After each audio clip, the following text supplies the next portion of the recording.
योगी के विधानसभा में वो 3 बयान जो विरोधियों को सोने नहीं देंगे। मेरा दायित्व बनता, मैं यहां नौकरी करने नहीं आया हूं, कतई नहीं। मैं यहां पे इस बात के लिए आया हूं कि अगर वो करेगा तो भुगतेगा भी। फिर अपराधियों को भी दे दी सीधी चेतावनी, जो करेगा वो भुगतेगा। महिला सुरक्षा हमारे लिए सर्वोच्च महत्व रखता है।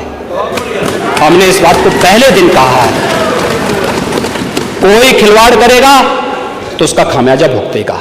योगी की हुंकार सुन सपा कांग्रेस में मचा हड़कंप, सदमे में अपराधी। के अपराधियों को आप कहते हैं साहब गोली मार रहे हैं, क्या माला पहनाएंगे क्या?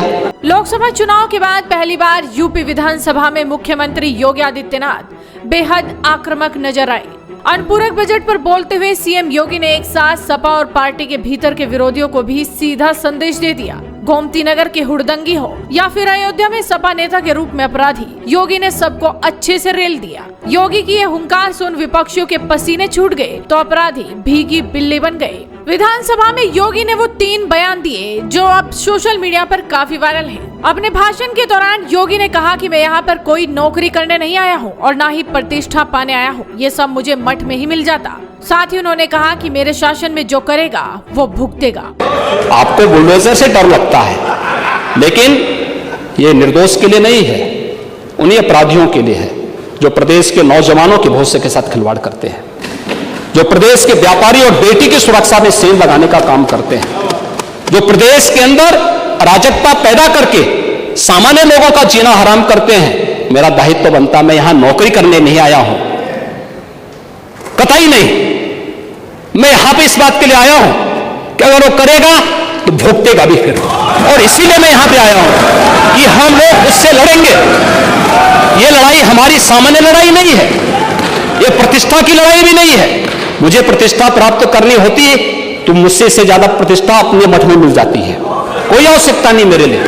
लेकिन इस प्रकार के गुमराह भरे तथ्यों को लेकर क्या बातें हैं? वहीं लॉ एंड ऑर्डर पर बोलते हुए मुख्यमंत्री योगी आदित्यनाथ ने कहा कि सरकार किसी भी अपराधी को नहीं बख्शेगी। हमारी सरकार में बुलेट ट्रेन की रफ्तार से कार्रवाई होगी। कल की जो गोमती नगर की घटना है, उस घटना में भी हम लोगों ने जवाबदेही तय की है। उसके अपराधियों की सूची भी मेरे पास आई है। ये अपराधी हैं, पहला अपराधी है पवन यादव,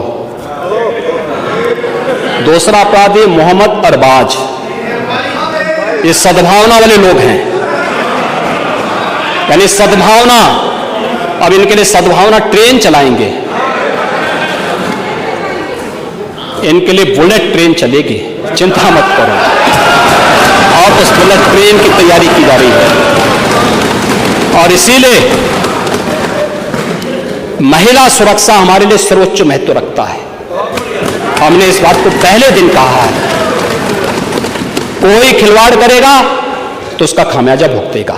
आपको बता दें कि लखनऊ के गोमती नगर में बुधवार को बारिश के दौरान एक महिला के साथ कुछ युवकों ने छेड़छाड़ की थी। इसका वीडियो आने के बाद से ही सरकार निशाने पर थी। हालांकि पुलिस ने तत्परता दिखाते हुए पूरे मामले में 4 लोगों को अब तक गिरफ्तार कर लिया है। वहीं योगी ने पूरे चौकी को ही सस्पेंड कर दिया है। वहीं अयोध्या में एक मोमीन खान नामक व्यक्ति ने 12 साल की नाबालिग से रेप किया और इस मामले को लेकर भी सीएम योगी विपक्ष पर खूब बरसे।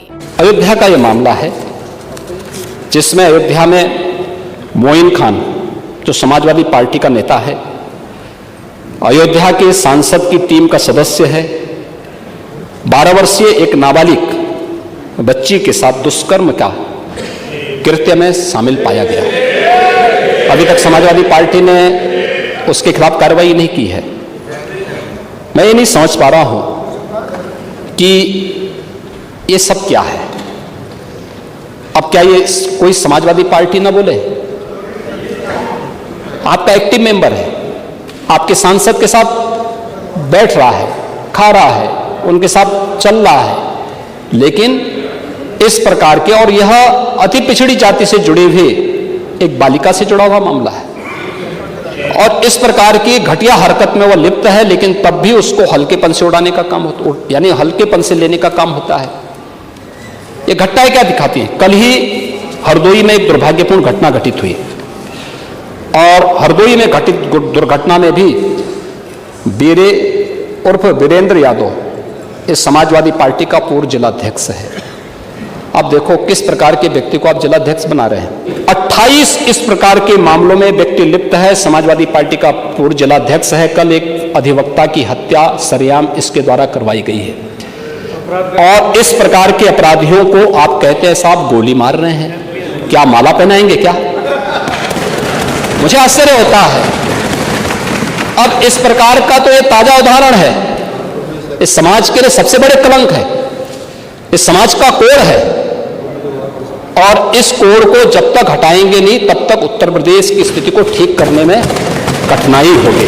अब आपको बता दें कि योगी के इस बयान के आखिर मायने क्या है। दरअसल उत्तर प्रदेश में चल रहे सियासी गतिरोध के बाद माना जा रहा था कि मुख्यमंत्री योगी आदित्यनाथ बैकफुट पर हैं। इसकी 2 वजह बताई जा रही थी। पहली वजह पार्टी के भीतर ही योगी को आंतरिक विरोध का सामना करना पड़ रहा था। दूसरी वजह लोकसभा में बेहतरीन परफॉर्मेंस के बाद सपा उन पर लगातार हमलावर थी। लेकिन विधानसभा में इन बयानों के जरिए योगी ने उन सभी अटकलों पर विराम लगाने की कोशिश की है। योगी ने विधानसभा में इस बयान से अपने पुराने स्टैंड लॉ एंड ऑर्डर से समझौता नहीं को फिर से मजबूत किया। इतना ही नहीं, योगी विधानसभा में मुस्लिम और यादव को निशाने पर लेकर अन्य जातियों को भी गोल बंद करते दिखे। फिलहाल सोशल मीडिया पर योगी का ही बोलबाला है। हर कोई योगी के इस बयान को खूब शेयर कर रहा है। तो आप भी इस वीडियो पर अपनी राय जरूर रखिए, साथ ही इस वीडियो को शेयर कीजिए और जुड़े रहिए हेडलाइंस इंडिया के साथ।